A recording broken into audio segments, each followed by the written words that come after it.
Le balado des ficelles est disponible partout depuis 6 ans grâce à votre soutien et votre encouragement, notamment via le Patreon qui dure seulement le temps du podcast de septembre à décembre. Oui, puis on a plein de paliers disponibles pour vous abonner, alors n'hésitez pas à aller visiter le site patreon.com/ficelle pour en savoir plus sur tous les contreparties disponibles. Et maintenant, c'est l'heure de notre nouveau segment Croustifondant, commandité par Eros et compagnie. Oui. Et oui, cette année, les ficelles sont propulsées par Eros et compagnie. On est super contente de pouvoir vous présenter tout au long de notre saison des splendides jouets sexuels. À Occupation Double, le sexe est toujours sous-entendu et rarement mis de l'avant, mais au ficelle, on peut en parler ouvertement. Tout à fait. Le segment Croustifondant, donc, sera un segment où on vous présentera un sextoy et on se posera ensuite la question si ce jouet était une candidate ou un candidat d'OD, qui serait-il? Alors, prête pour le grand dévoilement du premier jouet de cette saison des ficelles? C'est le Angela. Tadam! Je sais pas si on peut... Voilà, il est beau, il est beau, il est magnifique. Je vais vous lire la description pour commencer, la description qui se retrouve sur le site web d'Eros et compagnie. Alors, Angela, un vibrateur de luxe comme celui-ci, c'est fait pour être aimé et pour vous donner l'amour et le plaisir que vous méritez. Angela exprime exactement ceci avec ses couleurs douces, comme une fleur printanière, son rose doré telle la royauté et ses touches de cristaux pour vous faire briller dans votre moment d'intimité. Angela est le vibromasseur parfait pour des massages somptueux à faire rêver votre partenaire ou pourquoi pas un automassage, vous le méritez bien. Alors, pour les gens qui ne sont pas sur YouTube et qui ne le voient pas, on va essayer de vous le décrire de la meilleure manière possible. Alors, on vous invite quand même à aller profiter du segment Croustifondant sur YouTube si vous nous écoutez sur une plateforme balado. Je pense que l'expérience va en être augmentée. Oui, tout à fait. Alors, c'est un vibromasseur de type wand, n'est-ce pas? Donc, c'est pour faire stimuler le clitoris, n'est-ce pas? Il est d'un rose bonbon, rose pâle, très bubbly, très... il y a du rose gold, il y a des cristaux. Oui. À qui tu l'offrirais? Ou si c'était un candidat ou une candidate d'OD, qui serait-il, selon toi, Amélie?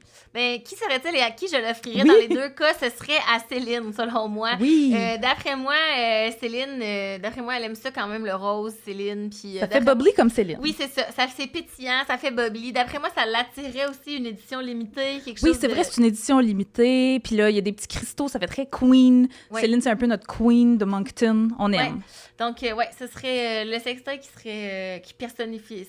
Céline personnifierait ce sextoy, je pense. Tout à fait. Et on a également un code promo pour vous qui vous donne 15% de rabais avec le code FICELLE15 si vous avez envie de vous procurer l'édition limitée de Angela ou tout autre produit sur le site d'Eros et compagnie. Merci beaucoup, Eros, de commenter notre podcast. Allez voir leur site web pour consulter tout leur inventaire. Et voici un test sonore. C'est puissant. Merci, Eros et compagnie. Bonjour à toutes et à tous. En ce mercredi 27 septembre 2023, vous écoutez Les Ficelles, le podcast féministe sur Occupation Double Andalousie. Nous sommes présentement dans le studio chez Denise. Autour de la table aujourd'hui sont réunis Emna Achour. Salut! Mélissa Prudhomme. Bonjour! Et moi-même, Amélie Faubert. Aujourd'hui, on revient sur les épisodes de la semaine d'Occupation Double en vous parlant de la téléréalité des soignantes, des femmes dociles et des mâles alpha et du privilège de la médiocrité. Bonjour tout le monde! Allô! Salut! Bienvenue au Ficelle, Mélissa! Hey, merci tellement pour l'invitation.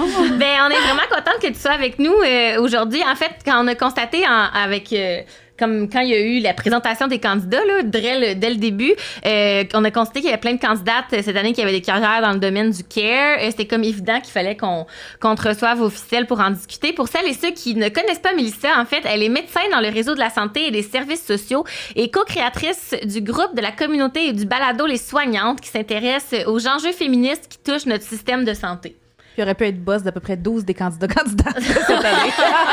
Oui, parce que des fois, il y a quelqu'un qui disait sur le chat des ficelles hier que ça allait finalement ressembler à une réunion d'équipe multidisciplinaire d'un CLSC, leur date puis leur 5 à 7.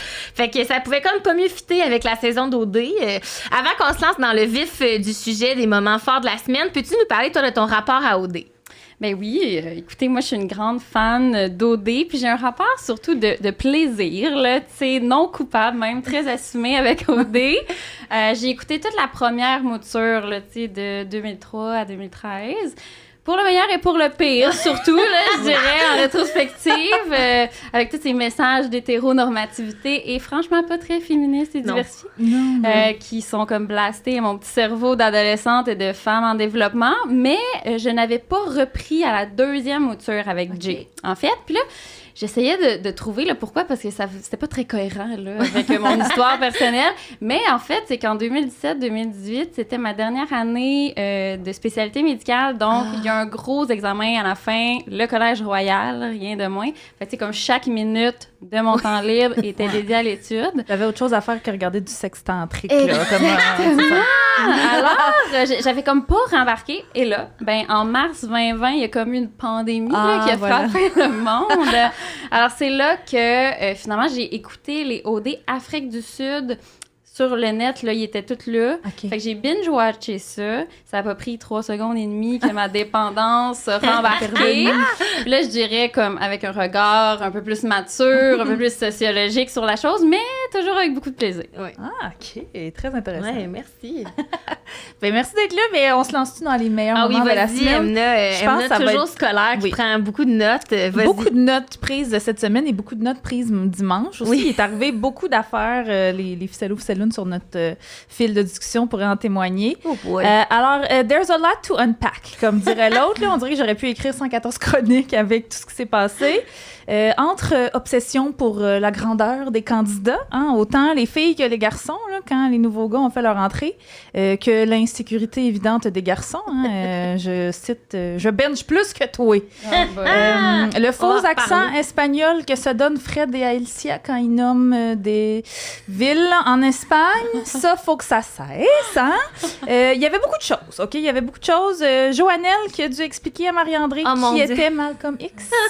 Puis là, je veux pas single out Marie-André. Il y a probablement plusieurs personnes dans les maisons, peut-être même dans la prod, là, qui savaient pas qui c'était. C'est juste une énième preuve que notre système d'éducation est défaillant et que quand t'es pas touché par une discrimination, t'as le privilège de pas avoir besoin de savoir le nom d'une des icônes de la lutte aux droits des personnes afro-américaines. C'est juste, en plus, très ironique parce qu'elle a expliqué à un autre gars qu'elle avait comme une bague ou un tatou des Avengers juste avant. La bague des Avengers. Puis là, le gars, il était comme « Ah, c'est cool, toi, t'es comme une nerd des Avengers. » Puis là, après ça, elle se vire de bord comme « Malcolm X, c'est-tu un drame? » Elle a peut-être beaucoup de connaissances dans les Avengers, pas beaucoup dans le cinéma en général. Oui, mais c'est triste. Là. Je pense qu'en général, on serait mieux de connaître Malcolm X que genre Thor. Je vais l'assumer. Là, mais Chris aime... Oh non, c'est pas vrai. Je fais des blagues. Sinon, je sais pas vous, moi, je suis comme toujours un peu gossée que les garçons soient hyper prévisibles et trippent tous sur la fille qui correspond exactement au standard de beauté. En l'occurrence ici, Céline.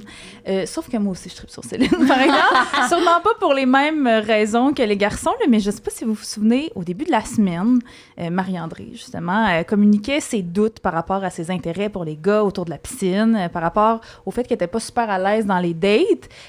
Puis à la fin de ce segment-là, on a eu droit à un beau moment de sororité où Lara et Céline ont pris le temps de la rassurer. Céline lui a dit « Hey, merci de nous avoir partagé ça. » Plus tard dans la semaine encore, Céline, elle parlait de Vincent, si ma mémoire est bonne, puis elle disait qu'elle le trouvait bien de son goût et que dans un party, elle lui dirait « J'ai tout ton consentement avant de le frencher à pleine bouche. » Puis là, ça a l'air banal, mais moi, je me souviens pas d'avoir entendu parler et de consentement et d'autant de bienveillance à OD. Mais moi, je pense que c'est parce qu'ils ont eu des formations puis c'est frais dans leur mémoire. Mais c'est la seule qui a dit ça. C'est la seule qui a dit ça, effectivement, mais ça qu'elle a peut-être une petite longueur d'avance. Mais ça prouve que la prod a pris ça plus au sérieux peut-être cette année, tu sais, avec les formations qui sont probablement plus étoffées que les années précédentes. Je le souhaite. Je le souhaite. Absolument. Puis aussi, sinon, la double élimination. Je sais pas si là, je me lance, là. C'est qui devait arriva, n'est-ce pas? Les deux premières personnes éliminées sont deux personnes non blanches. Racism won again. Raki et Dani. Bon. Même si Dani semblait plus faire l'unanimité négativement là, chez les filles que Raki, Amélie, t'avais quand même soulevé un bon point là, quand on en discutait off the record là, ensemble, là, que si ça avait été un homme blanc, Dani, c'est quoi que tu disais? J'ai dit, comment j'ai dit ça? Tu sais, Danny, il était gossant. On s'entend, là. Il était gossant pendant la semaine. Mais est-ce qu'un gars blanc qui aurait gossé autant que Danny était gossant, aurait-il été comme jugé aussi sévèrement pour le fait qu'il gossait? Je pense que tu as une piste. Peut-être que non. Peut-être que non. Et ça fait un lien avec ma chronique de plus tard. Le privilège de la médiocrité. J'aurais aimé qu'il y ait un peu plus le bénéfice du doute. Mais pour ce qui est de Raki, elle s'est fait voler. Elle s'est fait voler j'ai de la quand misère à même l'avaler. son élimination. La je pauvre. suis triggered, OK? Moi, j'en reviens pas qu'on avait, pour vrai, les oreilles vont y sciller, mais une Marie-André qui avait pratiquement parlé à aucun gars, qui avait pas été à l'aise en date, qui songeait à quitter elle-même par manque d'intérêt, puis qu'on l'ait préféré à une fille brillante, outgoing, qui avait manifesté son intérêt pour certains gars comme Raki. Bon, après, certains, comme Danny, la trouvaient intimidante à cause de sa job. Ça, on aurait pu en faire des chroniques aussi, là. Je sais pas si vous avez écouté Aude Extra, Oui. mais dans la maison des exclus, Danny a dit, et je cite, comment il a dit ça, mon Dieu? Ah oui, voyons, c'est bonac. Parce que des fois, je relis pas mes notes. Ah oui! Danny a dit, et je cite, « Je réponds pas aux attentes de Madame Actuaria. » Ça, mon Dieu, c'est pas facile, le patriarcat pour les garçons, là. Des fois, je l'ai dit souvent cette semaine, là. Mais tu sais, peut-être que c'est vrai, en fait. Mais peut-être oui, qu'il reconnaît lui-même de juste être un average dude qui est pas capable de comme... Ben, je veux dire... Mais mais moi, ça, on en a parlé, je pense, au premier épisode, que le fait qu'une fille avec une bonne job, ça soit assez pour intimider les garçons, on part de loin. Là, après, il y a des gens qui ont dit, bon, mais Raki, elle est partie pendant plusieurs jours. Mais oui, mais Mathieu Bijoux aussi, parce que je sache qu'il n'était pas en danger. Mathieu Bijoux, qui est aussi dole qu'un céleri flétri, là, selon moi. Là. C'est plate parce que Raki, ça aurait pu jouer en sa faveur, tu sais. C'était parti dans une activité pendant plusieurs jours avec quelqu'un qui aurait eu comme une connexion incroyable. Ben, elle serait revenue avec peut-être même une avance des autres, tu sais, parce qu'elle aurait eu quelqu'un pour la protéger. Mais là, elle est partie avec quelqu'un qui était... Tu sais, je veux dire, pas ouvertement déçu, mais presque. Là. On était comme ouvertement adjacent d'être vraiment déçu, comme, elle était pas dans mes tops, comme, dis-les donc, tu trouves ça laide des femmes noires, rendu là. Tu sais, il était comme à 3. Vraisemblablement, là, il marchait sur des œufs parce qu'il savait pas comment exprimer que ça faisait pas son affaire. Là. Ouais, c'est ça, tu sais. Fait que là, mais c'était la bouteille, tu sais. Fait que c'est tough parce que d'une manière, on demande ça depuis plusieurs années, que la prod se mêle moins de ce qui se passe, tu sais, puis que ce soit comme de façon plus organique, aléatoire, mais là, ça a vraiment joué contre elle, la pauvre. Ça s'est retourné contre elle, malheureusement. Ouais. Mais c'est ça, moi, j'ai beaucoup aimé là, le retour de la bouteille, puis la façon aléatoire complètement. J'ai trouvé ça plate, bien évidemment, là, qui reviennent, qui se souviennent même plus de son nom. Puis, tu sais, il est quand même super. Moi, je l'ai trouvé concret. Mathieu Bijoux, dans le sens que, tu sais, moi, j'ai remarqué que souvent, il dit quelque chose de comme ultimate banal, puis là, il va se mettre à rire, comme, il parlait de tomate, puis il était comme, une tomate, puis là, il montre son bloody en le pointant, puis il rit. Fait que ça, j'ai remarqué comme souvent ça, je sais pas, moi, ça m'a comme marqué, là, je l'avais noté, cette scène, mais souvent, c'est ça, il va dire quelque chose, puis de très concret, puis il va rire, comme, tout de suite. OK. Ouais. Fait que pas quelqu'un avec peut-être beaucoup de recul sur certaines situations. Ben, il a peut-être pas vu comme la profondeur, tu sais, de Raki, là. Je suis d'accord. Je suis d'accord. Pour vrai, elle s'est comme un peu faite miroiter, carestrer, parce que Danny a dit, genre, ah, t'es pas en danger, ou ton nom sort pas. Puis là, tu sais, la pauvre, elle s'était peut-être faussement sécurisée. Puis là, on dirait que sur le tapis rouge, on l'a vraiment vu comme surprise. Ouais, j'aimerais dire qu'on était surprise. Mais la plus grande surprise là-dedans, ça a été que Laurence a été protégée. Comme, moi, ça, je pense que les gars, ils l'ont vraiment pas vu venir. Moi, je suis certaine que c'est elle qui quittait si c'était pas... Ouais, ben, ils ont parlé dans son dos toute la semaine, puis on voyait bien qu'il avait l'air obsédé par son questionnaire. Oui, c'est ça. Ça faisait pas leur affaire qu'elle soit protégée. Mais là, les nouveaux candidats, bon, la twist, c'est eux qui l'ont protégée. Fait que bon, on le saura jamais, mais il y a Joannelle aussi, notre chum Joannelle, qui s'en est voulu de ne pas avoir, après coup, quand il était trop tard, de ne pas avoir argumenté davantage. Puis même si, personnellement, j'haïs ça, mettre la pression sur les gens qui font partie aussi des groupes marginalisés, j'haïs ça, tu sais, encore et toujours leur donner le burden de l'éducation des autres, là. Mais oui, Joannelle, t'aurais dû plus parler pour sauver Raki. Si toi, tu le fais pas, ben il y a personne des Blancs, malheureusement, qui va le faire. T'sais, c'est la même chose pour les luttes féministes. T'sais, on se tient pas entre femmes, mais c'est certainement pas les hommes qui vont le faire à notre place. Fait c'est pas l'oppresseur, là, entre gros guillemets, là, qui va le faire. Fait que oui, je pense que Joannelle aurait dû en faire plus, mais ils auraient tous dû tenir plus leur bout. Puis c'est quoi que... ça m'amène à mon prochain point. La quote de la semaine, j'ai même envie de dire de tous les temps, de OD. Simon, après l'élimination, qui dit « On est juste des douchebags en Espagne. » Puis là, j'ai aimé parler de profondeur, puis de self-consciousness. Là. Ça, j'ai aimé ça parce que Simon, c'est exactement ça que vous êtes. Mais, tu sais, de manière sympathique, là, pas tout à la même échelle, mais... Moi, je pense que Simon s'est rendu mon préféré des gars après, comme Green les flag, dernières... Simon. Oui, vraiment. Comme... J'étais étonnée, je tripais pas sur son brushing brosse ronde très loin de son front, mais, tu sais, il trippe sur Mia, hein, même si c'est pas une femme blanche et qu'elle semble être plus grande que lui. Oui, elle semble être bien. Moi aussi, ça m'a étonné que ça le complexe pas. Ouais, ça, c'était pour moi un green flag. J'ai aussi aimé quand il a rassuré Danny au début de la semaine, là, il disait « Non, t'inquiète pas, c'est pas vrai que tu prends trop de place, tu prends la place que t'as besoin. » Tu sais, je trouvais ça beau et mature de sa part. Il a aussi dit à un moment donné « Own your body ». Je pense qu'il essayait les bottes de Raki en faisant une blague, je sais pas trop. Oui. En tout cas, je trouvais que avec son call de douchebag d'Espagne, là, moi, il remonte, il est dans mes tops. Ouais, c'est mon mari du jour. Ton mari du jour. Oh, quelle expression épouvantable. Je pensais que Crousty Fondant, ça allait être l'expression qui allait me gosser le plus cette année, mais finalement, c'est de loin le mari du jour. La femme du jour, ouais. Ouf. Très possessif comme remarque. Mais voilà, vous, en avez-vous noté d'autres? Il y en avait... Ça partait dans tous les sens, j'ai l'impression, cette semaine. Moi, j'ai bien aimé la nouvelle mouture de la Maison de l'amour. Oui. Le fait que ça soit au début juste une petite date puis que ça peut ou pas évoluer selon comment les gens évoluent eux-mêmes dans leur relation. J'ai trouvé ça extrêmement respectueux. Ouais. Beaucoup plus comme je sais pas comment dire ça en français, mais in tune avec, tu sais, au début, effectivement, ils veulent pas passer la nuit ensemble avec quelqu'un que... Même Marilyn, elle a dit, je suis contente que ça soit pas une nuit parce que c'est malaisant. C'était là, des nuits au complet avec des inconnus quand c'était même pas nécessairement dans ton top. Tu sais, quand ça fait 4 semaines qu'ils French à pleine gueule, je peux comprendre qu'on a envie de les envoyer une nuit dans une maison de l'amour, mais comme, tu sais, au début, j'ai vraiment aimé ça. Puis c'était full nice, les photos.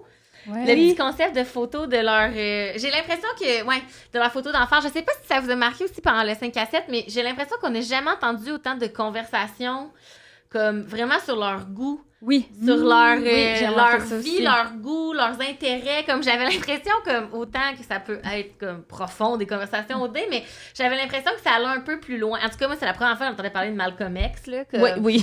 Fait que j'avais l'impression que ça allait plus loin, puis en leur fournissant des props avec les photos de famille. Ça amène à des conversations. Peut-être ailleurs que juste genre hey, tu prends ta belle de nuit, ah oui c'est beau l'Espagne, ah oui on est chanceux d'être ici, comme j'ai l'impression que ça allait un peu plus loin quand même sans que des couples soient comme formés dès le premier moment où ils trempent leurs pieds dans la piscine, tu sais. En tout cas j'ai quand même aimé ça. C'était Anthony avec qui elle était, Marilyn? Oui. Il n'y a pas grand-chose à dire. Mais c'est ça, une chance qu'il y avait des photos, t'as raison. Oui. Puis tu sais, moi j'ai trouvé que c'était un peu contradictoire aussi qu'est-ce qu'il a dit le one-on-one sur la cam à propos de ce date-là. T'sais, d'un côté, il dit qu'il est pas très à l'aise, tout ça, que le monde du dating, c'est pas trop, son truc. Mais d'un autre côté, 2 secondes plus tard, à servir, puis il dit que les filles qui prennent le lead dans les dates, c'est correct, mais il aime pas ça. Oui, c'est vrai. C'est pas sa chose préférée, c'est vrai. C'est ça. Fait que là, ça n'aurait pas pris le lead. Mais pas mais j'ai aimé elle aussi, sa self-consciousness de dire hey, moi, quand quelqu'un parle pas, je meuble. Fait que je posais des questions, puis j'en posais, puis lui, c'était comme criquet. Moi, je relate. Là, j'ai déjà été dans une date que je me suis entendue parler du signe astrologique de mon père à la personne. Tellement que on n'avait rien à se dire, puis là, je meublais le silence en disant des estis de bêtises, genre... Fait que j'étais comme... je relatais à Marilyn dans sa date plate, là, comme la personne... Le gars, c'était un bon gars, là, si c'était pas une question, mais il avait pas beaucoup de conversation. Mais là, on peut-tu se souvenir de sa question « Es-tu spontané? » Et lui de répondre « Oui, quand même, point. » Et là, les criquets, comme le silence... Leurs énergies fitaient tellement bien. C'est rare que je dis ça, là, leurs énergies fitaient pas dans la vie, mais comme, montre-moi ton côté foufou. Hey, qu'est-ce que tu réponds à ça quand t'es Anthony, tu sais, comme t'en as pas de côté foufou. Mais c'est aussi un des moments dans la semaine, parce qu'il y en a eu plusieurs, où est-ce que le gars avait vraiment une meilleure opinion, une meilleure perception de la date que la fille en avait une. Souvent mais c'est ça, là, parce que les deux, peut-être, c'est juste des coïncidences. Ou aucune self-awareness.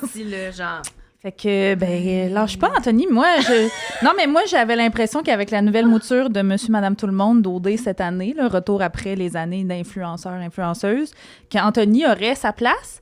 Puis là, ça commence à... Ben, les gens se rendent compte qu'il est beige, finalement. Ben, c'est sûr que si tu vas chercher des gens ordinaires, ça se peut que tu trouves qu'il y ait dans ton lot de gens ordinaires, il y a des gens qui n'aient pas comme une popping personality. Tu sais, je pense après, il y a des influenceurs qui sont plates beige aussi, mais oui, mais Anthony, c'était... Plusieurs me viennent en tête, mais comme, oui, c'est ça, effectivement. Ouais, je pense que les silences d'Anthony dans des dates ont gossé et Marilyn et après ça, Rebecca, là, qui s'est tournée vers Mathieu Pasta, malheureusement. Mais bref, on en reparlera dans les prochaines semaines. Fait que oui, moi, c'est ça. Mon résumé, ça serait manque de self-awareness, racisme internalisé dans les éliminations et green flag pour Simon. Voilà, les meilleurs moments de la semaine. Moi, j'ai trouvé qu'il y avait un moment très touchant avec Laurence. Un moment donné, elle était devant la caméra, puis elle revenait de sa date, justement, avec Mathieu Pasta, où ils avaient coté les deux là, en 6e place pour le questionnaire des personnalités. Puis là, elle disait un peu que son top 1, qui était Simon, à ce moment-là, était allé en date avec Lara. Puis là, bien, visiblement, on manque un extrait ou quelque chose, un lien. Mais là, on la sent très émotive, elle pleure. Puis elle dit que c'est difficile de plaire à tout le monde. Puis là, elle dit qu'elle est loin d'être parfaite. Puis en fait, elle dit que je suis perfectionniste, mais vraiment imparfaite. Puis là, c'est un moment émotif, elle pleure. Mais j'aurais moins aimé ça, avoir plus de contenu entourant ça, parce que je pense que ces réflexions sont super pertinentes. Puis je pense qu'il y a plusieurs femmes qui peuvent être habitées là, par ces réflexions-là, parce qu'on nous en demande tout le temps, on veut tout le temps comme qu'on soit parfaite, alors que c'est humainement impossible. Puis nous-mêmes, on se met beaucoup de pression, tu sais, fait que je trouvais que les réflexions étaient très pertinentes, mais encore, malheureusement, je trouvais qu'on instrumentalisait comme les émotions des femmes, tu sais, à pleurs, on met ça pour le show. J'aurais aimé ça, tu sais, que ce moment qui était touchant, finalement, qu'on en ait un petit peu plus autour de là. Mais le questionnaire a fait énormément réagir les gars, puis à mon avis, moi, je l'ai vu comme genre juste une confusion. Ça aurait pas dû créer comme autant d'outrage. J'ai l'impression que ça aurait juste dû être un moment de comme, OK, ben le gars qui s'en va en dette avec elle, peux-tu clarifier pourquoi comme son ex disait qu'elle était jalouse, mais elle a dit qu'elle n'est pas jalouse dans qu'est-ce qui la rend jalouse? Comme, moi, je voyais ça plus comme une opportunité de clarifier, comme peut-être juste un point de départ. Oui, là, comme, hey, tu sais, il y a ça qu'on t'a classé là parce qu'on comprenait pas, tu sais, ça aurait pu comme... Je pense ouvrir la porte à comme une belle discussion, tu sais. Puis plutôt que ça, ils l'ont comme étiqueté. Puis ils allaient l'éliminer, là, tu sais. Fait que, on va en parler dans mon sujet. Ben, est-ce qu'on passe au sujet? Parlant de ça, c'est le premier épisode de la saison avec des vraies chroniques. C'est quand même excitant. Ben, j'aimerais ça qu'on commence avec Mélissa, je pense, parce qu'on en a parlé beaucoup entre nous de ton sujet. Moi, j'ai vraiment hâte de t'entendre. Vas-y. OK, bien, écoutez, moi, je vais vous parler comme des enjeux éthiques que ça peut soulever, le fait qu'il y ait des soignantes et un soignant qui participent à OD cette année. Puis j'ai quand même pogné de quoi, là, moi aussi, quand j'ai visionné les vidéos des candidats puis des candidates. Puis là, ça n'arrêtait pas, là. Une travailleuse sociale, une infirmière clinicienne, une étudiante en psycho, une étudiante en service social, une autre infirmière. Puis là, je me disais, mon Dieu, je m'attendais pas à être catapultée dans mon milieu de travail. Comme, tu sais, c'est visiblement pas au queer cette année, mais c'est comme une espèce de merge entre occupation double et stats, là. C'est drôle. J'adore. Puis, tu sais, il y en a eu, hein, dans le passé, des candidats, on se rappelle de Lucas T'es un soleil, là, qui était infirmier. Mais, je veux dire, je pense que ce qui frappe cette année, c'est la force du nombre, chez les filles. Et peut-être qu'il y ait un médecin aussi, là, chez les hommes. Fait que, bref, ça m'a fait tout de suite questionner sur les enjeux éthiques. Puis je suis visiblement pas la seule. Au début, je me suis dit, ouf, tu sais, la question est comme complexe. Mais finalement, en l'analysant plus en détail, je me suis rendu compte que j'avais une vision assez simple et globale de la chose que j'aimerais, tu sais, vous partager aujourd'hui. Puis, c'est quelque chose qui m'habite vraiment beaucoup, ces questions-là, parce que j'ai moi-même, justement, un balado. Donc, je me suis posé ces questions-là. Puis, il y a quand même beaucoup de liens à faire avec le féminisme aussi. Fait que je trouve ça super intéressant. Puis, j'ai séparé un peu ma chronique en deux, avec les enjeux plus professionnels, déontologiques, puis les enjeux plus personnels. OK? Puis, bien évidemment, ce que je veux dire aujourd'hui, c'est mon humble avis. Et c'est très, très résumé, là, parce que sinon, on pourrait en parler pendant des heures. Mais bref, si on commence avec les enjeux, mettons, professionnels. Là, je vais faire un petit préambule pour ceux qui sont pas très au courant là, des métiers du care, sont pas là-dedans du tout et tout ça. En fait, les professionnels de la santé sont régis par des ordres professionnels. Avec les ordres professionnels, eux autres, leur job, c'est d'assurer que le public est bien traité. OK? Fait que la sécurité du public, que les professionnels donnent des bons soins puis sont corrects avec eux autres. En gros. Fait qu'il y a une série de normes puis de règles qu'on appelle code déontologique, qui régissent un peu la responsabilité de tous et chacun. Puis, dans le fond, il y a aussi l'aspect de l'employeur, parce que la plupart des professionnels de la santé vont être employés par un centre. Donc, ils ont comme un lien de loyauté avec leur employeur. Et à côté de ça, il y a les étudiantes, parce que là, on en a vu, il y en a beaucoup cette année dans l'aventure. Les étudiants, c'est un peu particulier parce qu'ils n'ont pas d'ordre professionnel à proprement parler, mais leur code de conduite un peu est régi par les standards de l'université dans leur discipline. Puis, ben, il faut toujours penser à ce que ces personnes-là, ben, elles vont être engagées plus tard. Hein? Fait que leur comportement, il y a quand même des attentes à ce niveau-là. Cela étant dit, préambule terminé, il y a des règles qui sont assez faciles, à mon avis, à gérer pour les candidates et le candidat, c'est-à-dire la confidentialité. C'est tel que tel, t'as juste à pas parler de tes patients à TV, ça va bien aller. La collégialité, c'est la même chose. Tu blast pas tes collègues à la télé, simple. Même chose pour le lien de loyauté avec l'employeur, tu sais, ne pas parler, mettons, d'un milieu de travail en disant, là, tu sais, des choses dégradantes ou pas acceptables, c'est tel que tel. Fait que jusqu'à présent, tu sais, c'est pas si pire. Le nerf de la guerre, à mon avis, là, va se situer au niveau de l'image de la profession. Ouais. C'est abstrait.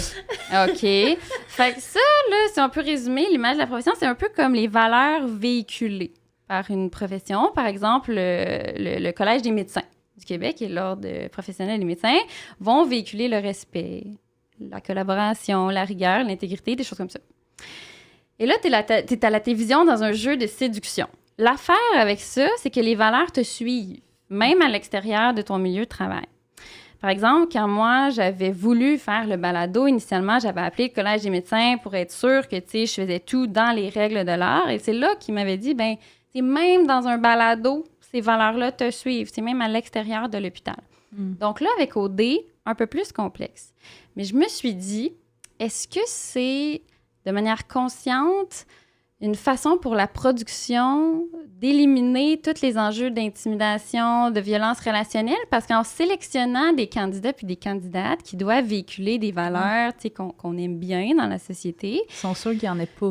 C'est ça. Ben, maybe que c'était conscient ou pas, on peut se poser la question. En tout cas, c'est intéressant. Mais est-ce que ces gens-là, ils sont au courant? T'sais, si toi-même, tu le savais pas quand t'as appelé et t'es fait comme « Oups, OK, il faut que mon balado aussi respecte ces valeurs-là », est-ce que des gens qui s'inscrivent à Occupation Double sont nécessairement comme... à l'affût de ça? Est-ce que c'est vraiment quelque chose qui est comme connu dans les professions? Parce que moi, je suis intervenante psychosociale, mais je suis pas dans un ordre. Parce que les techniciennes en travail social, ça a l'air qu'on vaut pas la peine d'être dans un ordre au Québec. Ailleurs, au Canada, oui, mais pas au Québec. Fait que moi, je peux faire, mais pas tout ce que je veux. Mais comme, tu sais, c'est pas un enjeu habituellement que je fasse un balado ou que je m'exprime dans les médias, en tant que je nomme pas mon employeur. Comme, il y a pas de conflit à ce niveau-là avec eux. Mais... si j'étais dans un ordre, ça serait pas mal plus compliqué. Là. Moi, je regardais la travailleuse sociale jouer avec son bumper à la TV, puis j'étais comme, ouh! Comme, est-ce que c'est su des gens qui sont dans des ordres qui doivent toujours respecter ça? Ben, tu sais, ce concept-là de l'image de la profession est su. À quel point, je sais pas. Puis, tu sais, là, je pense que ça, justement, quand tu t'engages dans un jeu comme ça, que tu t'attends à passer devant la, tout le Québec, ben je pense que c'est un peu ta responsabilité de t'informer de ça, comme un peu moi j'ai fait avec le balado. Ouais. Bon, peut-être que je suis très obsessionnelle, mais ne serait-ce que pour prendre congé, ils ont dû le mentionner à un moment donné qu'ils s'en allaient faire quelque chose. Fait que j'ose espérer qu'il y avait la conscience de poser des questions, mais... On leur souhaite, en tout cas.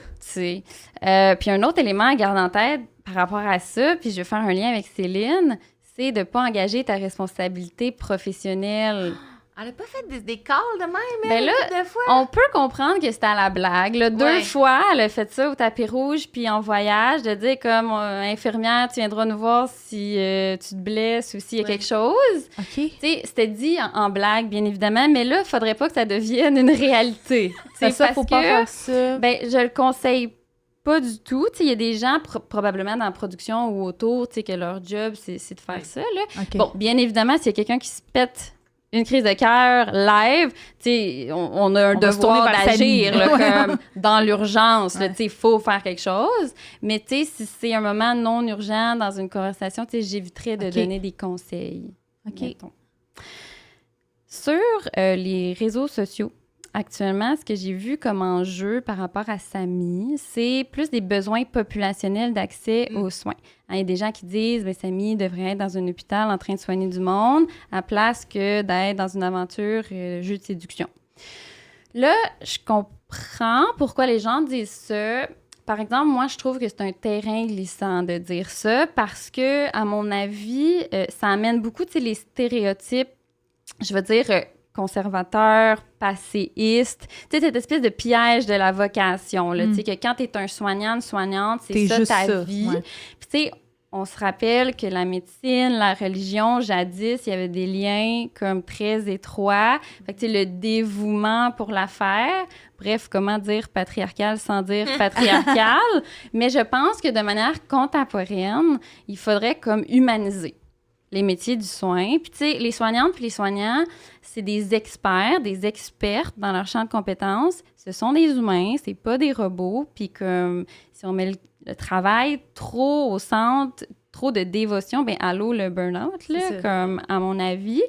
Fait que, tu sais, je ferais attention à tous ces commentaires-là, OK, qu'il y a dans les réseaux sociaux. Puis là, ben, je dis ça, je dis rien, mais mes petites recherches sur Samy, sur Instagram, m'ont permis de voir qu'il travaille à temps plein dans une clinique médico-esthétique à terme de médecin injecteur. Là. C'est pas moi qui invente ça, ils l'ont écrit de même, de Botox puis de fillers. Et l'Instagram de la clinique, en plus de féliciter Samy pour son aventure au dé, de lui souhaiter la meilleure des chances, mais mentionne qu'il n'y aura aucun bris de service durant son absence. Fait que pas de panique, Monique, tout le monde va pouvoir avoir son Botox. Je pense que ce qui s'est passé, c'est que la prod a mis de l'avant le fait que Samy était un médecin de famille. Il voulait probablement pas écrire médecin injecteur de Botox. C'est moins beau pour les Moniques. Mais là, ça a fait réagir les Moniques d'une autre manière. Absolument. Mais je pense que s'il avait été honnête d'emblée, puis qu'il avait dit, tu sais, oui, c'est un médecin de famille, mais qui s'est recyclé en injection de Botox, probablement que les gens auraient été bien frus encore. Mais d'une autre manière, mais tu sais, je pense que ça aurait moins fait réagir, parce que c'est vrai qu'il n'y en a pas de médecin de famille, tu sais. Fait que je peux comprendre que des gens soient outrés de savoir qu'un médecin de famille potentiel soit à OD, mais dans les faits, de toute manière, il n'y a pas de clients réguliers ou en même temps, je veux-tu que mon médecin me demande combien je bench? En tout cas. Ça, c'est une autre affaire. Mais, tu sais, par rapport à la couverture, moi, à quoi j'ai pensé, c'est plus, mettons, tu sais, de s'asseoir, c'est ça, avec tes collègues qui vont te remplacer, tu sais, pendant que tu vas partir, comme quelques semaines, quelques mois, puis dire, hey, c'est le rêve de ma vie, là, de faire ça, tu sais, comme j'aimerais vraiment ça y aller. Puis là, tu sais, pour garder des bonnes relations de travail, tu sais, moi, c'est plus à ça que j'ai pensé, là, avec ces commentaires-là. Puis bon, c'est ça terminerait mon volet plus professionnel. Maintenant, j'entrerai dans les enjeux personnels. Parce que... moi, j'ai une question sur le volet professionnel avant que tu continues. Est-ce que, mettons que quelqu'un là, fait ombrage à la profession, je sais pas comment tu as dit ça, mettons que quelqu'un est tellement un crapet à OD que là, comment ils peuvent réagir les autres? Y a-t-il des avertissements ou ils se font radier ou comme ça pourrait être quoi les conséquences que ces gens-là, tu sais, si tu frenches abondamment, goulûment à OD, tu peux-tu être radié ou comme, tu sais, c'est quoi, mettons, les conséquences pour eux? Ben, tu sais, en réalité, si tu frenches quelqu'un, tu sais, je pense pas, là, je fais pas partie, tu sais, des médecins conseils à l'ordre, mais comme, faut quand même des choses importantes, là, tu sais, je pense, il faut qu'il y ait plainte d'abord, faut que la plainte soit retenue, puis là, il y a comme tout un processus, tu sais, où tu te fais rencontrer, puis là, tu sais, ils jasent. Moi, ce qu'il m'avait dit pour le balado, en fait, c'est que souvent, quand ils voient que la personne est bien intentionnée, tu sais, c'est moindre. Tu sais, ça peut être comme une tape sur les doigts, fais plus ça, ou comme, puis là, on jase, puis là, on voit ce qu'on peut améliorer, modifier. Mais dans les cas plus graves, là, qui dépassent, mettons, le French simple, ben là, il peut avoir sanction. Puis ça peut être comme se faire retirer, tu peux plus pratiquer pendant 1 mois, 2 mois, 3 mois, puis là, tu reviens. Puis là, t'es comme, tu peux être même supervisé par un autre médecin, de ta discipline. Okay. Fait que, ça peut être super vaste. Mais je pense que l'important, c'est ça, c'est de montrer de la bienveillance, puis y aller avec des bonnes intentions, puis je pense que ça devrait... Parce comment on en était venu sur le sujet, on repensait à, là, on n'est même plus dans OD, là, mais dans Love Story, là, tu sais, comme je pense peut-être même la première édition, la fille qui avait gagné, c'était une prof, là, c'est pas exactement, tu sais, métier dans le domaine de la santé, mais elle, je me souviens, là, j'étais jeune, puis c'était dans les journaux que dès qu'elle était sortie de Love Story, alors que c'était la personne probablement la moins problématique, là, qui avait rien fait d'extravagant, ben elle avait perdu sa job parce que c'était comme, ben là, les parents, ben là, les enfants, comment ça peut être un modèle pour nos enfants. Fait que là, je sais pas à quel point ça peut toucher aussi. Bien, on verra pour Samy, tu sais... mais honnêtement, je souhaite que non. Puis, tu sais, j'espère qu'en 2023, si ça se reproduisait avec cette prof, tu sais, j'espère que la société a assez évolué pour comme faire la part des choses. Là, en plus, si tu dis qu'objectivement, a démontré de bonnes valeurs, on va dire, puis que, tu sais, avait ça, là, c'est plus on dirait un cas de réputation, puis de ce que les gens trouvent wrong ou pas. Mais si le trio de Piment de l'année passée avait été médecin, bien là, probablement qu'il y aurait eu des sanctions. Déjà, le Québec aurait été dans la marde, là, d'avoir ces trois-là comme médecins. Mais oui, probablement qu'eux autres, n'importe quel job qu'ils ont eu, ils l'auraient perdu, là. Oui, effectivement, Puis, tu sais, effectivement, il faut tracer la ligne à quelque part, là. Tu sais, quelqu'un avec un dossier criminel, puis, tu sais, faut tracer une ligne à quelque part. Mais je pense que l'évolution, tu sais, de la société fait que cette ligne-là peut être déplacée. Puis, d'y aller plus avec ça, là, dernièrement. Puis, moi, je pense que, justement, au niveau des enjeux plus personnels, tu sais, à mon avis, il y a pas mal d'affaires là, parce que, tu sais, au-delà du professionnalisme, est-ce que ça tente, en tant que soignante puis soignant, de suivre des patients peut-être toute une vie, là, tu sais, qui voient et savent ce pan-là de ta vie, tu sais, qui est très intime, là, tu sais, les relations, la séduction, tout ça.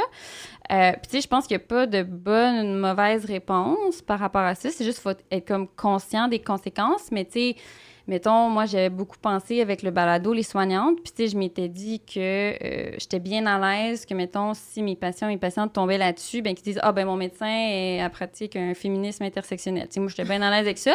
Là, après ça, les enjeux de séduction, je serais comme moins à l'aise. Ce qui m'amène à terminer sur un angle plus féministe parce que ce qu'on observe dans le domaine de la santé, c'est vraiment des inégalités, tu sais, entre les soignantes puis les soignants. Puis moi, je me questionne s'il va y avoir des inégalités aussi quand les candidats vont retourner à leur réalité entre les candidates soignantes femmes et le candidat soignant homme. Qui serait jugé plus sévèrement. Absolument. Parce qu'en ce moment, tu sais, les soignantes reçoivent beaucoup plus de commentaires négatifs ou dégradants sur leur apparence physique, par exemple, que les soignants hommes. Puis, tu sais, pour n'en citer juste une étude, en 2021, il y a eu quelque chose qui a été publié dans un grand journal qui faisait l'étude des habillements là, des soignants. Puis, pour un même type d'habillement, comme, mettons, habillé en civil avec un sarrau blanc par-dessus, ben les femmes étaient jugées comme moins professionnelles que les hommes pour le même type d'habillement. Puis, en 2021, là, ça fait pas si longtemps de ça. Fait que, tu sais, moi, je me questionne, tu sais, par rapport à ça. Puis, mettons que Céline, pour la renommer, puis Samy vont en date, à la plage, en maillot de bain. Ben moi, je vais mettre un petit 10 à la table, comme quoi que Céline, elle va s'en refaire bien plus parler, là, à son retour, que Samy, tu sais. Mais moi, je serais pas à l'aise que mes clients, mettons, là, faute d'un meilleur mot, là, je mets des guillemets, là, mais que mes clients me voient en maillot de bain, comme je serais extrêmement mal à l'aise après, là, de faire des interventions avec eux, elles, après. Moi, je serais gênée. J'aurais vraiment la misère à me mettre dans une situation où, même avec les ficelles, tu sais, avec mon travail, je trouve ça délicat. Tu sais, je dis pas grand-chose. Oui, on crie qu'on est féministe puis qu'on n'aime pas le racisme, mais comme, des fois, je suis comme, tu sais, des fois, si quelqu'un m'écoute, comme, la saison passée, tu sais, on parlait avec nos chums, ils pissent assis. Comme, tu sais, c'est beaucoup d'informations, comme, de moi-même que je donne pas accès aux gens dans ma carrière. Mais surtout que toi, en plus, ton métier, c'est la confession, c'est d'accueillir des confidences. Tu sais, je veux dire, le médecin aussi, mais peut-être moins frontalement que des intervenants psychosociaux ou des psychologues, puis tout ça. Fait que ça c'est comme touché. C'est que moi, je révèle tellement peu sur moi dans mes relations d'aide avec ces gens-là. Moi, c'est vraiment de l'accompagnement que je fais. Fait que moi, j'ai pas l'impression de devoir, tu sais, j'ai déjà travaillé en violence sexuelle où là, tu sais, c'était encouragé en intervention féministe de dévoiler vraiment ta personnalité, nanana et tout. Mais là, dans le cadre de mon emploi en ce moment, je me verrais vraiment pas faire ça. Tu sais, moi, le moins possible, j'essaie de rester professionnelle, mais je pense tout le temps comme officielle en arrière. Tu sais, je sais pas comment les gens comme pouvaient se sentiraient de savoir. Tu sais, j'ai des clients qui sont de toutes les origines, de toutes les religions, de plein de backgrounds différents. Tu sais, s'ils savaient que t'avais couché avec Vincent dans la maison de l'amour, là, moi, je serais mal à l'aise. Mais oui, ça, c'est clair. Puis, tu sais, je pense que c'est le propre de tous les métiers du care. Tu sais, on est là pour prendre soin de l'autre. L'autre est au cœur. Fait que, tu sais, nous, on a tendance à comme s'effacer pour aider l'autre. Puis, le dévoilement privé qu'on va faire, c'est parce qu'on choisit de le faire généralement, parce qu'on a un objectif thérapeutique, puis on pense que ça va aider notre patient ou notre patiente de le faire. Là, c'est sûr que dans un jeu de séduction, il y a comme pas de temps d'avantage. Je pense pas à tes patients. Mais en même temps, tu sais, pour en revenir au officiel, à toi, Amélie, tout ça, en même temps, je pense qu'il faut pas virer non plus parano, puis tu sais, qu'on a juste une vie à vivre, nous autres, avec, là, tu sais. Fait que je pense qu'il faut juste garder les bonnes affaires en tête, puis, tu sais, d'y aller avec bienveillance, avec nuance, puis, tu sais, ça serait comme mon opinion générale, tu sais. Puis je pense... C'est ça. Puis pour reprendre votre expression de bord que t'es pas un piment puis une pimente à TV, je pense que ça va bien n'aller. Gardons toutes ces valeurs-là véhiculées en tête, l'image de la profession. Puis moi, je suis bien d'accord avec des choses que vous nommez ici. Tu sais, officiel, souvent, vous dites que dans un monde idéal, tout le monde pourrait faire OD. Mais je pense que les soignantes puis les soignants, tu sais, s'incluent dans ça. Puis, tu sais, là, on parle d'OD aujourd'hui, mais il y a tellement de choses que les professionnels de santé, tu sais, veulent s'impliquer dans la sphère publique puis qui pensent toujours à ça, tu sais, en politique, là, pour ne nommer que ça. Puis, dans notre groupe, nous, féministes, des soignantes, tu sais, on dit souvent, c'est ça, qu'il faut prendre des initiatives comme ça parce que si on le fait pas, bien, on fera pas évoluer les affaires. Ouais. Puis, on pourrait voir, donc, OD comme une espèce de voie vers la sortie de ce piège de la vocation-là, puis ces stéréotypes patriarcaux qui, malheureusement, perdurent encore là, dans notre réseau de la santé et des services sociaux. Wow. Merci, c'était full intéressant. Merci. Ben, à ton tour, Amélie, de quoi tu nous parles aujourd'hui? Écoute, on a reçu énormément de messages cette semaine concernant la situation avec Laurence et sa pseudo-froideur dans les quotidiennes. Puis, en toute transparence, moi, j'avais pas encore écouté les quotidiennes. Donc, quand j'ai finalement visionné les épisodes, j'ai comme vraiment porté une attention particulière à sa comme narrative de la semaine. Fait que non seulement elle a pas eu facile avec son questionnaire, comme on a parlé tantôt, qui l'a fait finir bon dernier dans le classement des gars, bon... Un questionnaire qui, oui, aurait probablement nécessité quelques explications, quelques clarifications supplémentaires, je vous le consens. Mais c'est surtout à la situation avec Dani durant le jeu d'arc et flèche que je fais référence et les répercussions que ça aura eu pour elle dans le reste de la semaine. Donc, quand Laurence s'est imposée pour parler c'est la deuxième fois qu'ils ont fait le tir, là, je me rappelle de m'être dit, ben oui, Dani, laisse-la parler un peu, mon boy, comme qu'est-ce qui se passe, comme un petit peu d'espace pour elle. Même si, depuis le début, son énergie de Golden Retriever nous avait comme collectivement charmés. On l'aimait bien, Dani, dans les premiers temps. Puis ensuite, après le fiasco du questionnaire, Laurence s'est retrouvée probablement dans la pire position possible, c'est-à-dire en date avec un dos de fan de Donald Trump et des mâles alpha de l'extrême droite, en train de se faire dire que son attitude durant le jeu d'arc et flèche l'avait fait paraître froide aux yeux des autres gars. Fait qu'en gros, elle se fait couper la parole par un gars. Elle exprime de vouloir avoir le droit de parole, elle aussi, là, de jaser, de s'auto, de jouer au jeu. Puis, somehow, c'est elle qui est rude dans la situation. Bon, j'ai trouvé ça extrêmement fâchant pour Laurence, sans surprise. Puis, on en a parlé tantôt. Elle semble avoir une belle intelligence émotionnelle. Comme il y a plusieurs moments où je me suis dit, comme c'est étonnamment comme juste qu'est-ce qu'elle raconte. Puis, qui était, je prends la peine de le rappeler, la All-Star préférée du tapis rouge, au départ. Oui. Comment elle aurait dû réagir pour que les gars changent pas d'opinion sur elle? Est-ce qu'il aurait fallu qu'elle soit docile? Bien sûr. Bien sûr, oui. Et rire. Bien sûr, avec le sourire. Dans les cheveux. Est-ce que c'est plus attirant, une femme docile? Bref. Fait que oui, les rôles, les gender roles traditionnels, effectivement, dictent aux hommes d'être dominants et aux femmes d'être soumises. C'est pas mal le playbook qu'on veut se conformer et faire plaisir au patriarcat, mais je me suis demandé, tu sais, concrètement, c'est-tu encore vrai? Est-ce que les hommes trippent encore vraiment sur des femmes soumises, le genre de femmes qui n'auraient pas coupé la parole à un d'autre gossant pendant une activité? Fait que là, je me suis rendue, les filles, dans des coins sombres de l'Internet pour essayer de trouver un début de réponse à cette question. Je me suis notamment rendue dans des sites dédiés aux alpha males parce que... Ton pauvre algorithme. Oui, mon pauvre algorithme. Mais petite parenthèse, c'est que j'ai vraiment été choquée de voir la masculinité toxique rampante dans la dernière semaine d'OD avec les commentaires de combien tu benches, qui est le plus grand... Il y a eu plusieurs calls vraiment plates de la part des gars, puis aussi parce que le commentaire de la froideur venait de Mathieu P, qui, on le rappellera jamais assez, tripe sur les alpha males selon ses abonnements Instagram. Puis là, vous viendrez pas me dire qu'on peut hate follow autant de personnes associées à l'extrême droite juste pour le fun, là. Non, je refuse. C'est impossible qu'on puisse... Non, je refuse. Bon. Donc, j'ai découvert que le terme alpha male date des années 70. Ce serait un certain, vous m'excuserez, David Merck, je sais pas, M-E-C-H, dans son livre nommé The Wolf, Ecology and Behavior of an Endangered Species. Déjà. Fait que là, moi, je pensais comme toi, qui a l'air de penser ça, que c'était un livre d'un masculiniste, tu sais, qui pense que les hommes alpha, c'est une espèce en danger. Mais non, les amis, c'est littéralement un livre sur la biologie et l'éthologie des loups. Ah. Ça part de là, l'esti d'alpha male, ça n'a jamais été supposé être appliqué à l'être humain. C'était une théorie sur les loups, les meurtres comme les loups. Mais les animaux, là, comme pas les racistes, là, les animaux.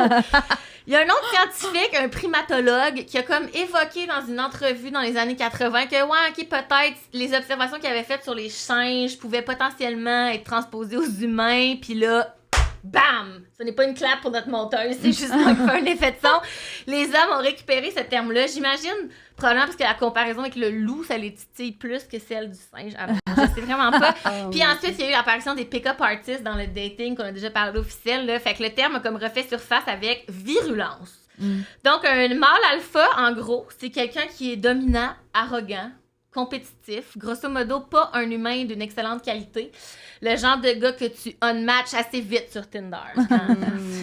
Donc, fait que tout ça pour dire que sur le site que j'ai trouvé, il y a un dude qui se réclame d'être le alpha male of all alpha males. Joshua K. Singfus, pour ne pas le nommer, qui explique, et là, je peux pas croire que j'ai vraiment trouvé ça sur Internet, mais qui explique qu'il supporte à 100% les femmes qui veulent prendre le contrôle de leur destinée, adopter des traits typiquement masculins, et là, ce qu'il nomme comme étant typiquement masculin, ces exemples, l'agressivité ou être désagréable. Wow! Oh mon Dieu. Donc, c'est une citation directe. Fait que pour faire valoir leurs droits, pour comme faire leur place, par exemple, dans un milieu d'emploi, nanana. Mais attention, dit-il. Mais oui, il y a un mais. Il y a tout le temps un mais. Parce qu'une fois que vous devenez une alpha woman, it's a thing. Une louve. Oui, une louve. Vous êtes plus attirante pour les messieurs. Oh. Non. Vous avez perdu vos qualités maternelles. Vous savez clairement plus comment prendre soin d'une maison. Vous avez pas l'air d'avoir besoin qu'un homme soit le provider pour vous. Vous êtes trop indépendante. Bref, vous êtes plus fourrable. C'est ça que ça veut dire. Faites attention, mesdames. Fait que oui, c'est un beau ramassis de conneries qui m'a quand même semblé avoir un petit fond de vérité empirique après ce qu'on a vu à OD la semaine dernière. Tu sais, Laurence était comme la préférée de tout le monde, mais elle a été étiquetée froide à la seconde qu'elle a voulu mettre son pied à terre puis avoir son tour de parole pendant le jeu.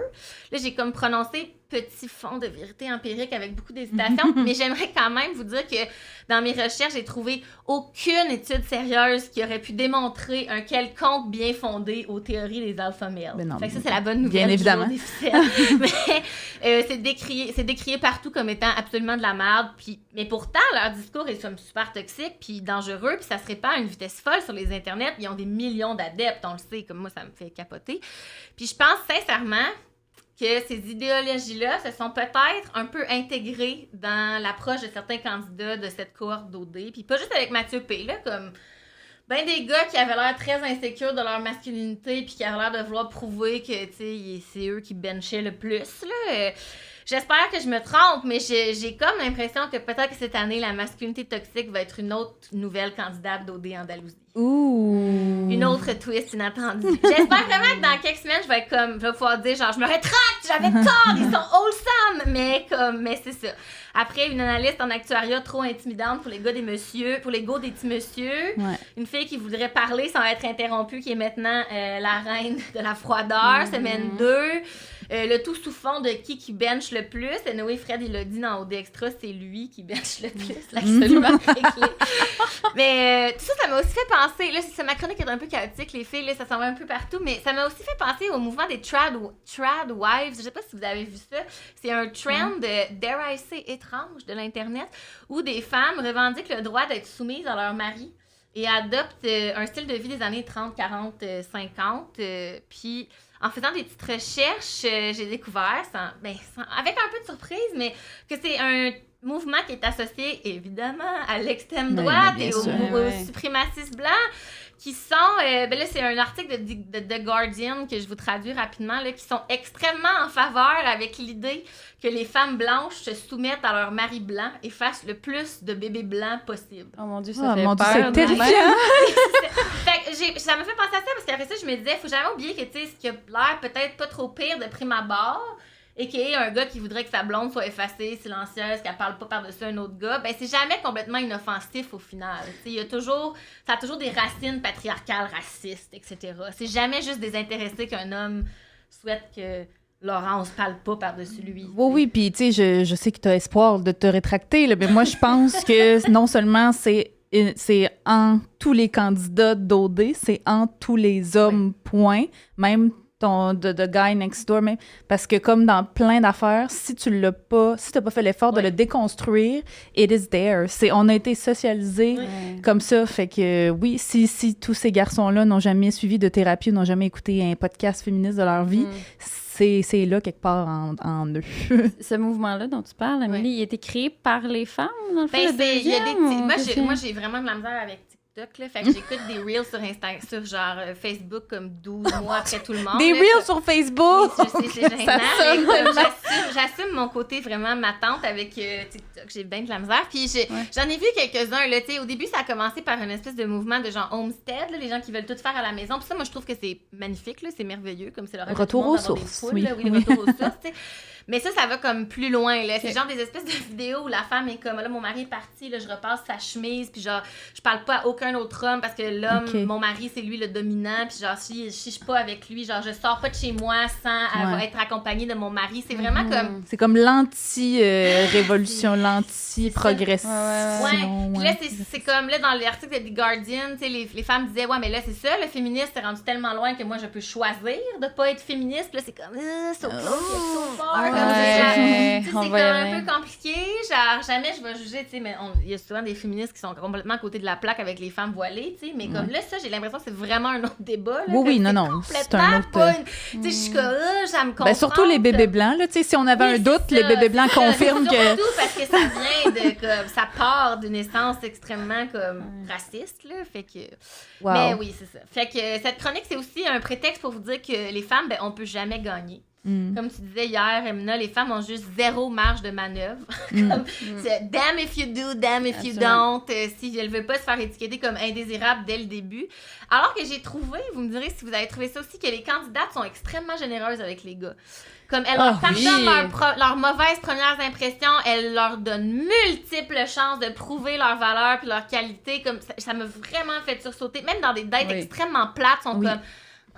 mais moi, j'ai une théorie qui est absolument non fondée sur rien, mais juste selon mes observations, mais que l'empathie, c'est injecté sur 50% des bébés et pas dans les 50 autres %. Je pense qu'on est né avec de l'empathie, les femmes, ou en tout cas, on a été socialisés. Il y a sûrement plein d'explications, puis je pense que les gars, ils n'ont pas ça. Mais moi, ça m'a étonnée à quel point les filles, même qui ont eu comme objectivement une mauvaise date où ils auraient parlé du signe astrologique de leur père pour faire la conversation, sont comme...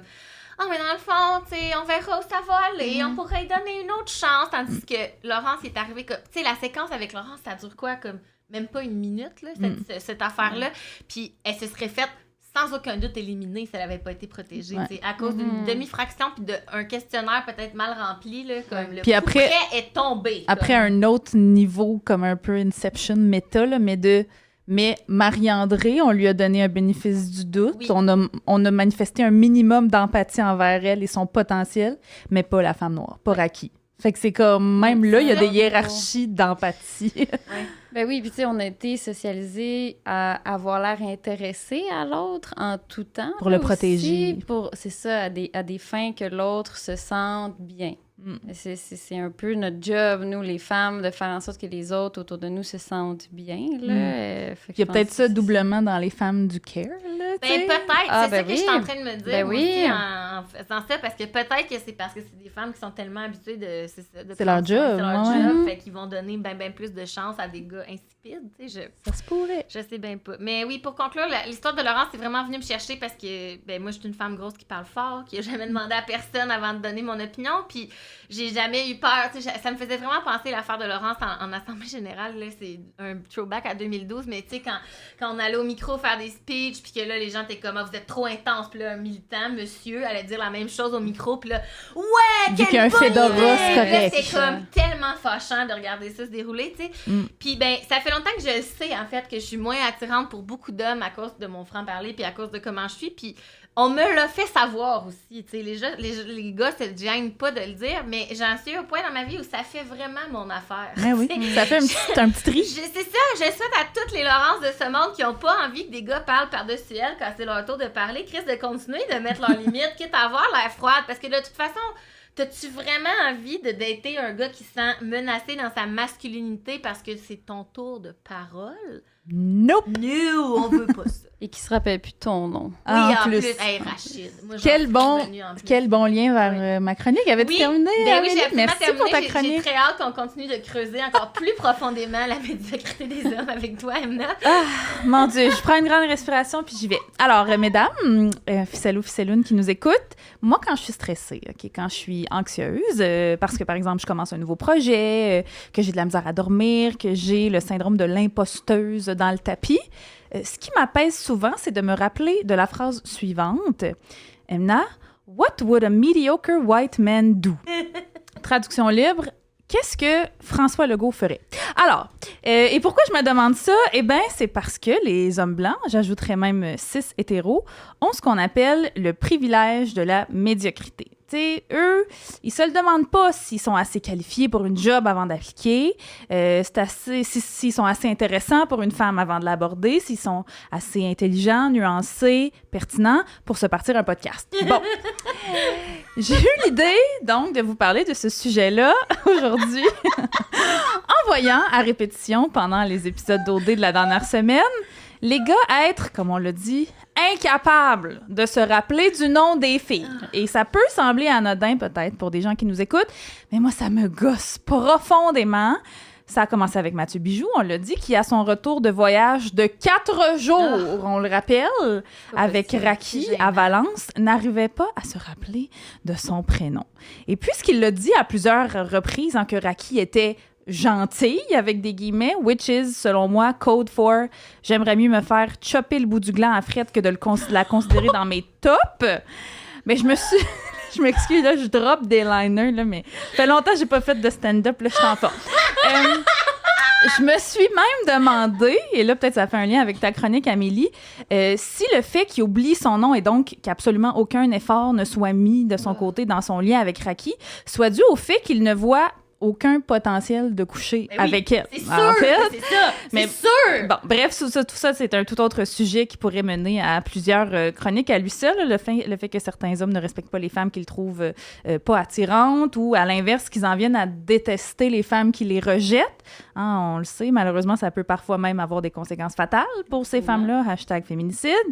Mais bref, back to the regular program, le privilège de la médiocrité.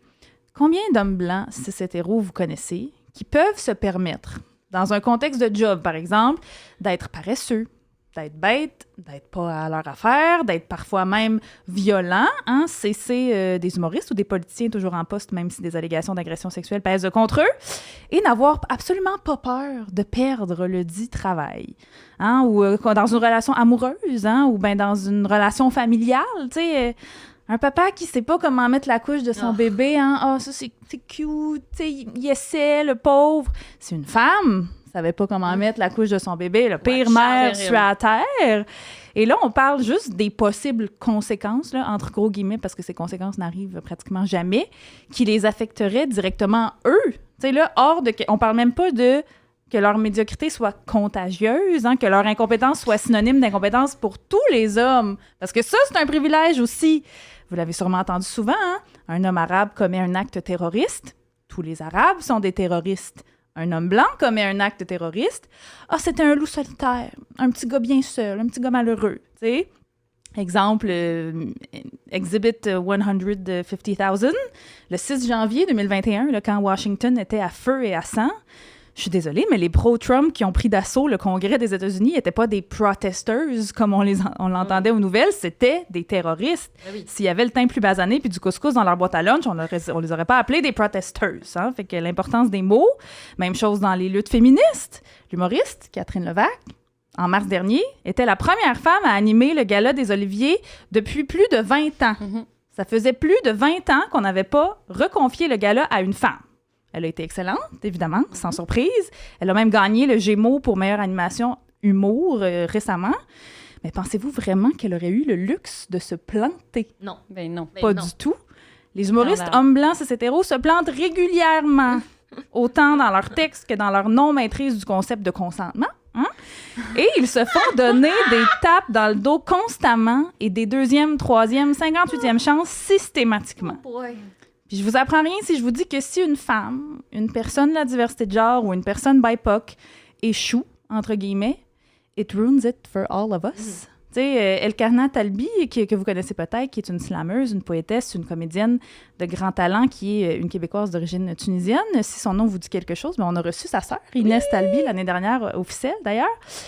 Ben, Elkarna m'avait déjà dit que ça lui est arrivé, elle, d'aller voir une pièce de théâtre où un des comédiens ou une des comédiennes, je me souviens plus, était une personne racisée et où malheureusement, ça avait à donner que la personne, la performance était bof parce que, ben, ça arrive, OK? Ça arrive.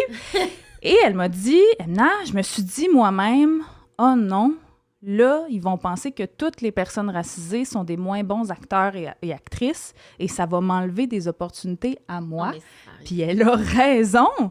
Tu sais, je lisais un article du New York Times qui racontait que en 1976, il y a la chaîne ABC qui avait diffusé une sitcom qui s'appelait Mr. T and Tina. C'était une des premières émissions de télévision à présenter une distribution à prédominance américano-asiatique. Mais elle avait été annulée après seulement 5 épisodes. On se dit, bon, normal, ça peut arriver. Puis là, 20 ans plus tard, en 94, encore sur le réseau ABC, il y avait le sitcom All American Girl, qui était basé sur l'histoire de l'actrice et humoriste Margaret Cho et sa vie en tant que fille d'immigrants coréens. Bien, la série avait connu le même sort, un petit peu, mais après une vingtaine d'épisodes cette fois. Sauf que All American Girl n'est pas morte de sa belle mort toute seule. Les moins bonnes cotes d'écoute ont donné un prétexte aux diffuseurs pour pouvoir dire ben, les téléspectateurs n'étaient pas prêts à regarder une série avec une distribution majoritairement asiatique. Puis ça, c'est vraiment un sujet de conversation au sein des créateurs-créatrices BIPOC. Est-ce qu'on peut se permettre de faire de l'art médiocre, comme nos chums blancs cis-hétéros? Puis je pense malheureusement que la réponse, c'est non. T'sais, en comparaison, j'aimerais que tout le monde prenne un moment pour se rappeler que Roman Polanski, Woody Allen continuent de faire des films et d'être acclamés par une partie de leur industrie, qu'Éric Lapointe et Kevin Parent font encore des shows et que Louis Morissette est sûrement l'un des hommes les plus riches au Québec. Bon, don't get me wrong, Louis Morissette, ça n'a rien à voir avec des histoires de crimes sexuels, on s'entend, mais ses films sont poches. OK? Puis ça ne l'empêche pas de faire du cash en tabaslac. OK? Donc, pour conclure, aux hommes et aux candidats d'OD qui n'arrivent pas à faire assez semblant de respecter leurs camarades féminines pour se rappeler de leur prénom, do better. Faites mieux. Essayez donc de vous retrouver du bon côté de l'histoire puis de briser le cycle de la médiocrité parce que de l'autre bord, les femmes, les personnes de la diversité de genre puis les personnes BIPOC, we see you. Puis vous allez faire moins les smats le jour où on va tous et toutes se rendre compte qu'on n'a plus besoin de vous puis qu'on vaut beaucoup mieux que ça. Voilà. Bravo. Quelle belle Bravo. Oh, merci. Merci à vous autres. Est-ce qu'on est prête pour les prédictions? Absolument. En fait, quand j'écrivais mes prédictions tantôt, je me suis demandé, mon Dieu, est-ce trop tôt dans la saison pour faire des prédictions sur qui va se rendre en finale? Oui. C'est trop tôt, selon vous? Ben, surtout que Anthony, moi, je pensais que Anthony flairait avec comme Jimmy l'année passée, là, parce qu'il est très traditionnel, très amoureux dans le pré. Là, finalement, je suis plus sûre de rien. Moi, ma seule prédiction, c'est les gars vont continuer de se sentir menacés par Samy. C'est ça. Ben, moi, j'ai l'impression cette année qu'on dirait que les couples vont se former moins vite. Puis que les gens sont plus prudents avant d'afficher leur top. Tu sais, ils disent mon mari de la semaine, mon mari du jour, ma femme prudent, du jour. quand même. C'est quand même plus prudent. Mais, tu sais, je parlais de ça avec mon chum tantôt, puis il était comme, ben là, c'est sûr que Simon puis Mia s'en vont en finale. Comme ils ont l'air comme vraiment complètement obsédés l'un par l'autre. Puis là, j'étais comme... Ben là, pendant un party. Oui, c'est ça. Mais tu sais, on sait jamais. On sait jamais. Mais tu sais, moi, je pense que, mettons, Céline Vincent, là, ça a l'air... Surtout de la part de Céline, en tout cas. Là, elle a l'air obsédée par Vincent, je le vois avec Lara. Ouais, eux, ils ont eu dans les premières dates, puis ça avait vraiment eu l'air de cliquer. Mais je pense que Lara aussi est du genre à prendre son temps. Là, elle disait que ses amis ne l'avaient jamais vue en amour de sa vie. Là, fait que c'est quand même peut-être plus gros pour elle. Ça m'a étonné que Céline soit pas protégée aussi vite pendant l'élimination aussi. C'est vrai. Tout le monde semblait, encore une fois, une all-star préférée. Peut-être que son voyage lui a nuit, mais elle a pas été... Peut-être que les gars n'ont absolument aucune logique. Oui, aussi, probablement. peut-être. Avais-tu des prédictions, toi? Mais peut-être qu'il va frencher en premier? Moi, je surveille la situation Rebecca. Parce que là, Rebecca, on parlait de filles qui laissent beaucoup de chance à des garçons. Là, Rebecca, déjà, qui tripait sur Anthony parce qu'il y avait, genre, tiré sa chaise. Là, moi, je trouvais que la barre était très basse. Mais là, elle a shifté parce que sa date était plate avec Anthony. Elle a shifté vers Mathieu Pasta qui, bon, je lui souhaite de lui poser des questions fondamentales sur ses croyances et sur ses valeurs avant de se caser avec. Il y a des ficellos qui ont découvert hier en regardant l'Instagram à Rebecca, parce que tu sais, ils prennent l'Instagram qu'ils ont avant de faire OD, puis ils gardent le même Instagram, puis ils ont découvert qu'elle suit genre Gabriel Nadeau-Dubois, puis comme plein de gens du NPD. Ah, peut-être qu'elle hate follow. Non, je pense pas qu'elle hate follow. Je sais pas, il y a du monde qui hate follow. J'ai l'impression que le concept du hate follow, c'est de ne pas s'abonner au compte et de retourner les voir juste pour comme être comme fâché, tu sais. Fait que je sais pas si tu peux vraiment hate follow GND, je sais pas. Peut-être certains de mes amis anarchistes de 2012, mais je pense pas qu'elle hate follow. Moi, je pense qu'elle va pas une débarque, là. Mais peut-être qu'elle va lui donner encore une fois trop de chance quand il va lui dire qu'il tripe sur Andrew Tate, je sais pas. Mais est-ce que ça va être dit pendant le show? C'est l'autre question, parce que là, ça a l'air très mutuel, leur c'est parce que les couples là, qui durent pendant OD, tu sais, mettons Claudia, Jimmy l'année passée, puis que là, ça pète juste après, tu le sais que c'est parce que sûrement, ils sont pas allés ensemble en profondeur pendant OD, ils se sont fait un fantasme de ce que leur relation serait, ce que la personnalité de l'autre serait, puis là, ils arrivent dans la vraie vie, puis ils pognent une débarque. Ben, certainement. Mais moi, je pense même qu'ils pognent leur débarque dans la maison des exclus quand l'aventure est finie. Bon, selon moi, la débarque est pognée avant même la grande finale, mais comme... Parce que là, ils peuvent parler, tu sais, ouvertement un peu plus de leur travail. Avec des prédictions? Ben, moi, c'est ça. Je crois beaucoup en Mia puis Simon. On va voir Lara et Vincent aussi. Mais j'ai hâte de voir au prochain épisode, en fait, parce que là, Laurence semble avoir tombé dans l'œil de Jérémy, le nouveau. Oui, le flipper. Et là, elle est comme... C'est triste, hein, que ce soit le flipper. c'est ça, c'est une autre histoire, complètement. Mais tu sais... J'ai peur que, parce que là, les gars semblent aigris de comme on n'a pas pu l'éliminer, on a éliminé à qui à place. Fait que là, qu'est-ce que ça va faire comme avec l'entrée, au prochain souper d'élimination des hommes? Est-ce qu'ils vont...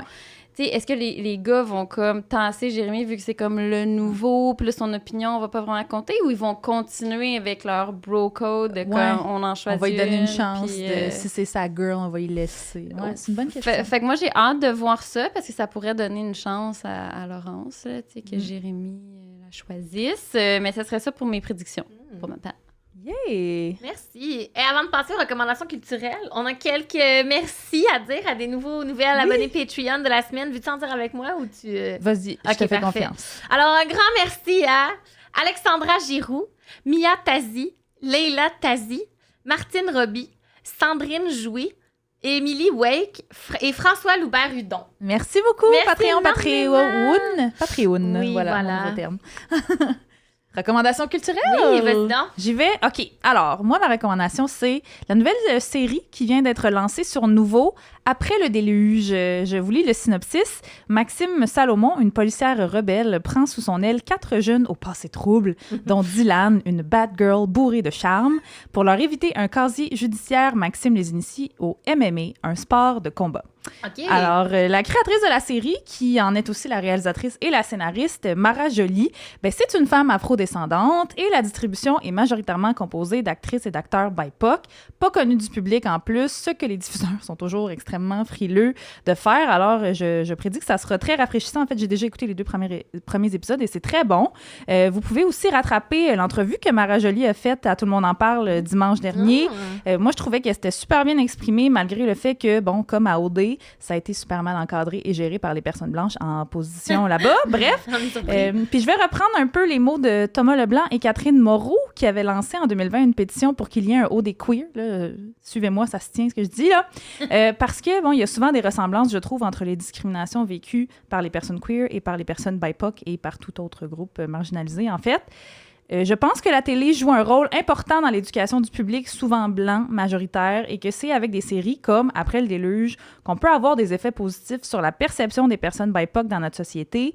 Si le public s'habitue à voir des personnages BIPOC pas clichés et créés par une personne BIPOC en plus, le public devient plus ouvert, plus accueillant envers LE et permet de mettre en lumière une pluralité de narratifs autres que blancs, canadiens, français, et mettre fin à l'invisibilisation des personnes BIPOC à la télé québécoise. Et ça va peut-être amener à moins d'élimination hâtive de personnes racisées à OD. Voilà. Toi, Amélie? Moi, cette semaine, j'ai envie de vous recommander une bande dessinée. Ça s'appelle Genre Queer de Maya Kobabé.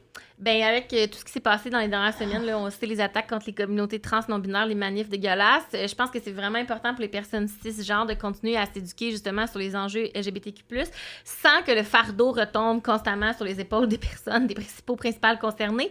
Alors, j'ai lu une critique de la BD sur Art TV of All Places, puis je me suis dit que c'était une belle opportunité. C'était disponible facilement sur la bibliothèque en ligne. Là, j'ai loué ça, bing bang. Puis c'est vraiment une belle BD. C'est autant en fait touchant que très informatif. C'est le parcours autobiographique de l'auteuriste qui est une personne non-binaire et asexuelle. Fait que c'est comme une quête initiatique un peu, là, je peux m'exprimer comme ça. Là, on la suit depuis l'enfance jusqu'à comme les nombreux comme coming out qu'elle a fait qu'elle a fait dans sa vie pour en arriver à là. Puis la critique qui proposait ce livre-là disait que c'est en fait une quête de sa propre définition. J'ai trouvé ça bien dit. Puis j'ai vraiment, vraiment, vraiment apprécié ma lecture. Ça a pris comme 1 heure à lire, c'était super. Puis le style des dessins est beau. Puis je dirais que c'est à mettre entre toutes les mains, mais peut-être particulièrement entre les mains de la CAQ et de François Legault qui râle des bêtises sur Instagram et partout ces temps-ci. Fait que j'ai vraiment beaucoup aimé ça. Je pense que tout le monde gagnerait à apprendre là-dessus. Merci Amélie. Toi, Mélissa? Moi, je vous recommande le livre « Habiter nos corps ». Écrit par Caroline Arbour. Ça a été paru il n'y a pas longtemps, en 2023, aux éditions Cardinal. Puis en fait, l'autrice, c'est une physiothérapeute spécialisée en santé périnéale et pelvienne. Son livre traite de la banalisation des douleurs des femmes dans notre société. Puis c'est vraiment un livre très pertinent et nécessaire, là, à mon avis. Puis dans son livre, elle va même nous donner des exercices concrets là, qu'on peut faire à la maison pour se reconnecter avec notre corps et notre plancher pelvien. Puis en fait, j'ai eu la chance de rencontrer là, Caroline Arbour il n'y a pas si longtemps parce qu'on a enregistré le balado Les Soignantes saison 2 et c'était notre première invitée. C'est une femme extrêmement généreuse et formidable. Fait que moi, je conseille à toutes et à tous de lire ce livre. Super. Wow, merci. Hey, c'est là-dessus qu'on se quitte cette semaine. Merci énormément, Mélissa, pour ta présence. Comme tu viens de le dire, en fait, on peut te suivre avec le balado des soignantes disponible sur toutes les plateformes, podcasts et via votre Instagram et page Facebook également, les.soignantes au pluriel. Merci, Gabrielle, la ficelle de l'ombre, pour tout ce que tu fais pour nous chaque semaine. Merci au studio chez Denise pour l'accueil et votre magnifique espace. Merci à Marie-Hélène, magicienne du montage et sonore et vidéo cette année. Merci, Julien Simard de Son Hybride pour le nouveau thème musical. Et merci à vous, chers Ficello, Ficellounes, pour tout votre soutien et vos bons mots. Comme d'habitude, merci. Comme d'habitude, vous pouvez nous écouter sur le site de Pivot Québec et sur votre plateforme de balado préférée chaque mercredi. À la semaine prochaine! Bye! Bye!